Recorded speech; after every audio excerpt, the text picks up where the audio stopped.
All right, I need to clear my head of all the Drake and Kendrick beef, because right now it's just becoming like conspiracy.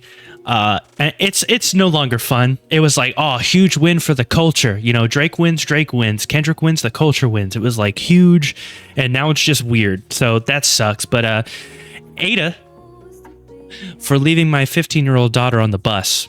I, 41 female, have a 15-year-old daughter. Let's call her Beth. All right, let's call her Beth, with my husband. Okay, on the weekends / after work during the week, primarily use public transportation. Okay, I thought maybe I read that incorrectly, but that's just on the weekends / after work during the week, primarily use public transportation. Cool. Okay, well, most of the time Beth rides with us on the bus, she refuses to sit next to us in normal teenage fashion.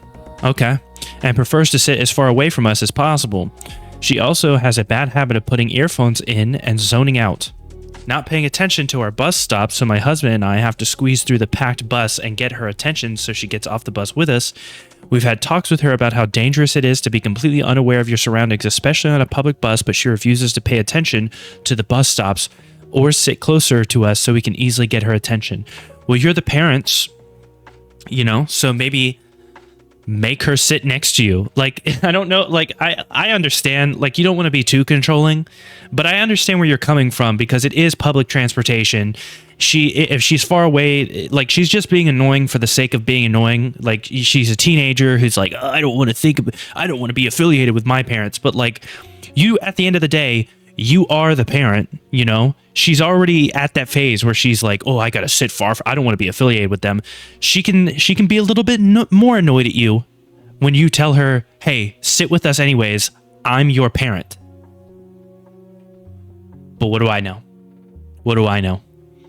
Some of y'all are afraid to be parents, man. Y'all just want to have like I don't know, little friends. It's strange. Additionally, she's been asking us for more freedom.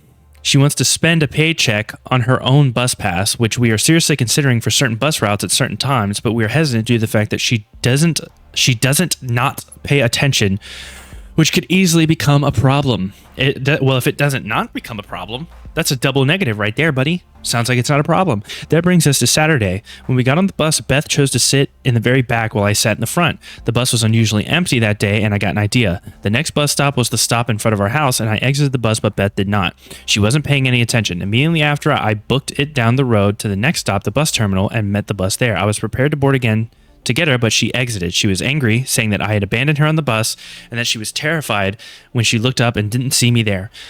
She probably could have looked up at any point. Like, you not feel the bus stopping? How do you not feel the bus stopping to look around?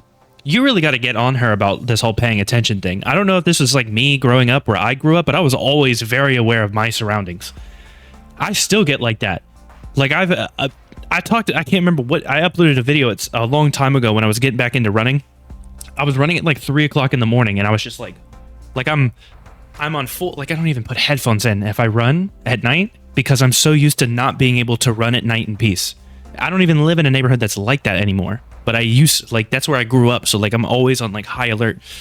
Yeah, I don't know. She needs to pay attention. I apologize for scaring her, but explain how dangerous it is to not pay attention to what's going on around you. I mean, if you caught up to her on foot to the next bus stop, and she got off anyways, she was obviously fine and obviously not far enough for it to be a problem. I had something in my throat, and I took a deep breath, and it sounded like I just wheezed right now. Did it not? Maybe the background noise removal thing didn't pick that up, but I felt that in the back of my throat, and it hurt. It hurt real bad, and I don't have water. Why live? Wait, do it? That's an empty can of Dr. Pepper. Why live? All right. It's out. It's all out. Nothing to worry about. I apologize for scaring her, but explained how dangerous not to pay attention to what's going on. I told my husband at home. He agreed that it was a justified lesson to teach. When Beth went to her grandparents' house, my parents, and told them and a few of my sisters about the incident, called me and asshole. Our side, Beth wants her own city bus pass, but when we ride with her, we have issues getting her to pay attention and stick with us. I mean, she pretty much gave you a perfect example of why she shouldn't have the bus pass, really. You know what I'm saying? And I mean, maybe she was depending too much on you getting her to stop and get off the bus, but like, you know, she's going to have to know that if she's going to be on the bus on her own with a bus pass, then she needs to start paying attention. She's not exactly starting off strong with that by forgetting. I left her on the bus at the second to last stop of a bus route that I knew was guaranteed to stop at the terminal and booked it there. She was not alone for more than 4 minutes on a bus that had very few people on it, and I was pretty confident she would get off at the stop, as it's our usual. This was a last resort after me and my husband have had several talks about being safe in public and being responsible. While she was going to a terminal too, she's most likely safe there.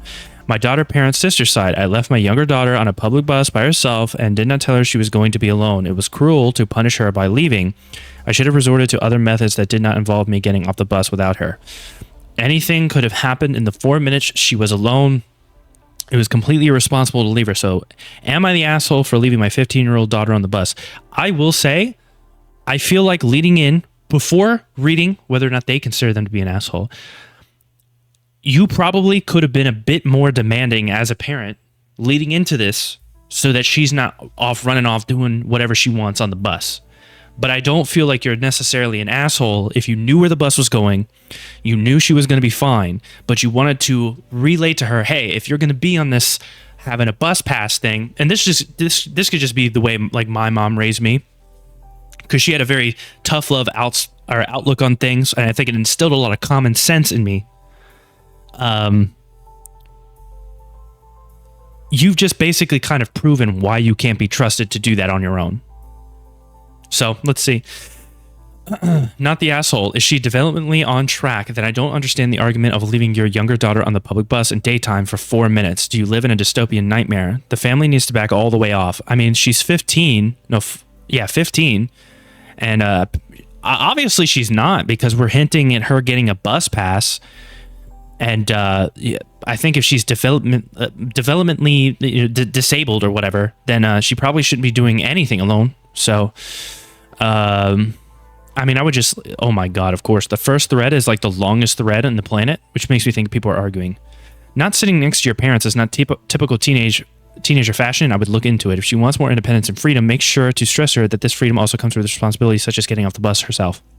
True. You abandoned her on the bus. A 15-year-old is certainly old enough to be on the bus by herself. And well, that is true as well. 15 years old. I was riding the bus. I was riding the bus at that age, like the public bus. I was walking home from school. Like, I mean, maybe I shouldn't have in certain areas, but like kids go relatively, we get left alone, you know, when it comes to the areas I grew up in. It's the adults that are causing all the problems. It seems like I'm in the minority, but I think you're the asshole. You've established a routine where you always tell her to get off the bus. With no warning, you stop that. Her experience is in paying attention to when you go to get her off, not in watching her surroundings. I would agree with this if this wasn't like an ongoing thing. You can't helicopter parent a kid their entire life. That's the opposite of being a helicopter parent.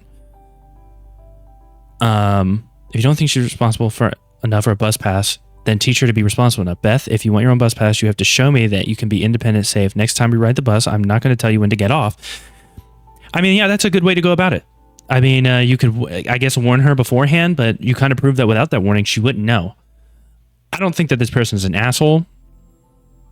I think that, you know, the daughter was fine.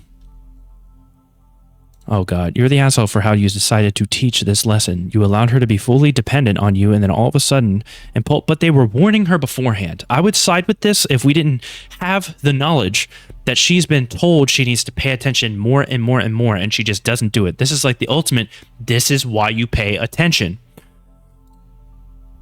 Not how you teach responsibility. Sometimes you got to be the asshole, though. Hey, at least we can agree there. I don't think you're the asshole.